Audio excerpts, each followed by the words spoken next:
శ్రీరామాయ నమః. శ్రీమతే రామానుజాయ నమః. భద్రాద్రి క్షేత్రంలో వైకుంఠ ఏకాదశి మహోత్సవాలలో భాగంగా పడవ పట్టుకోవడంలోకి రెండవ రోజులో మనం ఈనాడు ఈ స్వామివారి పూర్ణ రూపంతో దర్శనాన్ని చేసుకోబోతున్నాం.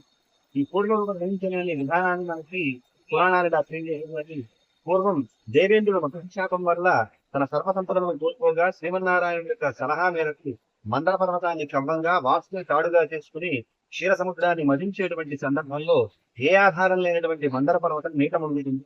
ఆ సందర్భంలో దేవతలందరూ కలిసి శ్రీమన్నారాయణుడు ప్రార్థించగా వారి ప్రార్థన మన్నించినటువంటి నారాయణుడు కూర్మ రూపాన్ని ధరించి ఆ మందరగిరిని ఎత్తిపట్టుకుంటాడు. తన వీపును నిలుపుకొని మథనానికి సహకరిస్తాడు. చివరికి దాని నుంచి గొప్పైనటువంటి వస్తుజాతం కూడా బయలుదేరి చివరికి అమృతాన్ని కూడా వారు పొందడం జరుగుతుంది. కూడా ఇంద్రుడికి సర్వసంపదను ప్రసాదించినటువంటి అవతారంగా అమృతత్వాన్ని దేవతలందరికీ కూడా ప్రసాదించినటువంటి అవతారంగా మనకి పూర్వ రూపం విశేషమైనటువంటి ఖ్యాతిని పొందింది. ఇటువంటి పూర్వ రూపంలో ఉన్నటువంటి శ్రీరామచంద్రుడిని దర్శించడం వల్ల సర్వసంపదలు లభిస్తాయి.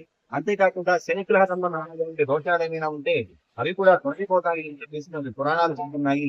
వాస్తు శాస్త్రం రీత్యా సరే ఇంట్లో ఏమైనా వాస్తు సంబంధమైన దోషాలు ఉంటే పూర్వ సంబంధమైనటువంటి యంత్రాలను ఇంట్లో ఉంచుకోవడం వల్ల ఆ దోషాలను కూడా తొలగించవలసినటువంటి వాస్తు శాస్త్రం చెబుతోంది. అటువంటి దివ్యమైనటువంటి పూర్వ రూపంలో ఈనాడు భద్రాచల రామచంద్రమూర్తి మనకి దర్శనాన్ని అనుగ్రహిస్తున్నారు. అటువంటి దివ్యమైనటువంటి దర్శనాన్ని భక్తులు చూపించవలసిందిగా కోరుతూ జై శ్రీరామ్.